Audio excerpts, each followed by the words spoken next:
ناظرین، میں تفسیر قرآن صراط الجنان پڑھ رہا تھا اور ایک بڑا شاندار واقعہ مجھے پڑھنے کو ملا۔ قرآن پاک کی ایک آیت کے تحت یہ واقعہ مفتی صاحب نے لکھا اور حدیث پاک میں گویا یہ واقعہ ہے، اور یہ پیارے آقا علیہ الصلوۃ والسلام کے دور میں ہوا۔ ماجرا یہ تھا کہ ایک شخص جس کا نام تھا ثعلبہ پیارے آقا علیہ الصلوۃ والسلام کے پاس آیا اور کہتا، حضور میرے مال میں برکت کی دعا کر دیں۔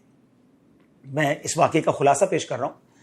تو پیارے آقا علیہ الصلوۃ والسلام نے فرمایا، اے ثعلبہ، وہ اچھا ہے مال جس پر تم اللہ کا شکر ادا کر سکو، چاہے وہ تھوڑا ہو، اس زیادہ مال سے بہتر ہے جس کا تم شکر ہی ادا نہ کر سکو۔ کچھ دنوں کے بعد ثعلبہ پھر آیا، کہتا، حضور میرے مال میں برکت کی دعا کر دیں۔ پیارے آقا علیہ الصلوۃ والسلام نے دعا کر دی۔ اب نبی پاک دعا کریں تو قبول تو ہونی تھی۔ اس کی بکریاں ملٹی پلائی ہونے لگ گئیں۔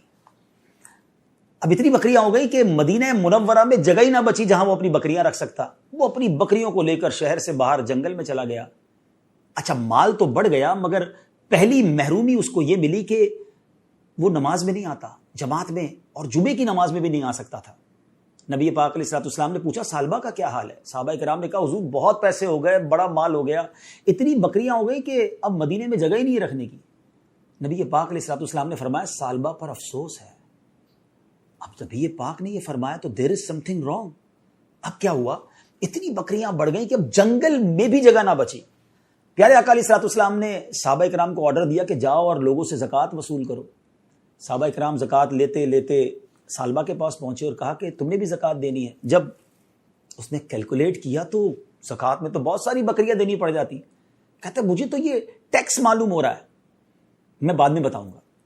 صحابہ کرام جب ریٹرن بیک ہوئے نبی پاک علیہ الصلوۃ والسلام کی بارگاہ میں، اس سے پہلے کہ وہ بتاتے کہ ثعلبہ نے کیا کہا، نبی پاک نے 2 ٹائمز، جی ہاں 2 بار فرمایا، ثعلبہ پر افسوس ہے۔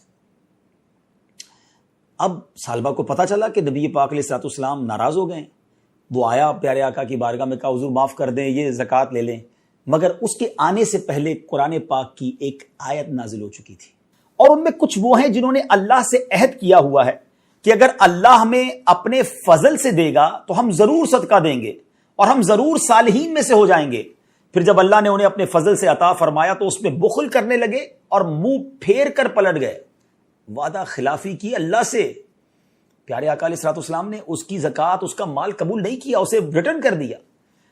اب ثعلبہ سر پر خاک ڈالتا ہوا واپس ہوا۔ پیارے آقا علیہ الصلوۃ والسلام ظاہری طور پر پردہ فرما گئے دنیا سے۔ حضرت ابوبکر صدیق کا دور آیا، ثعلبہ پھر آیا، کہتا، حضور میری زکوٰۃ لے لیں۔ حضرت ابوبکر صدیق نے کہا، جب نبی پاک نے نہیں لی تو میں کیوں لوں؟ اس کو واپس کر دیا۔ وہ حضرت عمر فاروق کے دور میں آیا، حضرت عمر فاروق نے بھی لوٹا دیا۔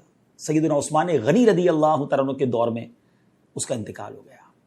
ناظرین، اس واقعے کے بعد قبلہ مفتی قاسم صاحب نے تفسیر قرآن صراط الجنان میں کمال کی باتیں لکھی کہ آج ہم کیا کرتے ہیں؟ دعا کرتے ہیں، یا اللہ بس مال دے دے، پھر زکوٰۃ بھی پوری دینی، پھر صدقہ بھی خوب کرنا، پھر میں تیری راہ میں خوب خرچ کروں گا، مسجدیں بھی بناؤں گا۔ پیسہ آنے کے بعد سب بھول جاتے ہیں۔ یا اللہ اس مشکل سے نکال دے، بس پھر میں نے نمازیں ہی پڑھنی ہے، نفل ہی پڑھنے ہیں، میں نے صدقہ خیرات ہی کرنی ہے، بس یہ بیماری دور ہو جائے، یہ قرضہ اتر جائے۔ کتنے وعدے کیے زندگی میں، جب وہ کام ہو گئے تو سب بھول گئے۔ غور کیجئے، کہیں ہم یہ والا کام تو نہیں کر رہے جو ثعلبہ نے کیا تھا؟ اور پھر ایسی لعنت ہوتی ہے کہ پھر اس کی زکوٰۃ بھی قبول نہ کی گئی۔ علماء نے اس پر بھی ڈیبیٹ کی ہے کہ کیوں ثعلبہ کی توبہ قبول نہیں ہوئی، ثعلبہ کی زکوٰۃ قبول نہیں کی جاتی تھی۔ تو بتایا گیا کہ ثعلبہ جب بھی پیسے دینے آتا تھا نا، اس ڈر سے آتا تھا کہ لوگ برا بھلا کہہ رہے ہیں، مجھے اتنا برا ہوں میں کہ میری زکوٰۃ ہی قبول نہیں ہو رہی ہے۔ وہ لوگوں کی شرم میں عبادت کرتا تھا، اللہ کے لیے نہیں۔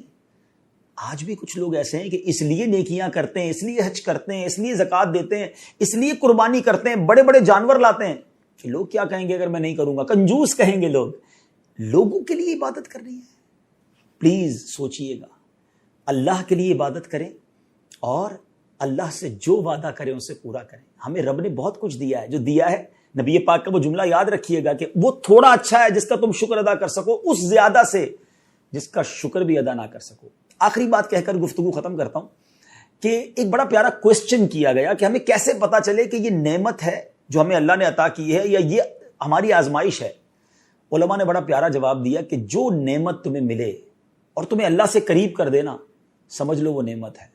اور جب تمہیں کوئی نعمت ملے، کوئی مال ملے، کوئی بھی چیز ملے اور وہ تمہیں اللہ سے دور کر دے، سمجھ لو وہ آزمائش ہے۔ تو اللہ سے ہم اچھی نعمتوں کا سوال کرتے ہیں جو ہمیں رب سے قریب کرتے ہیں۔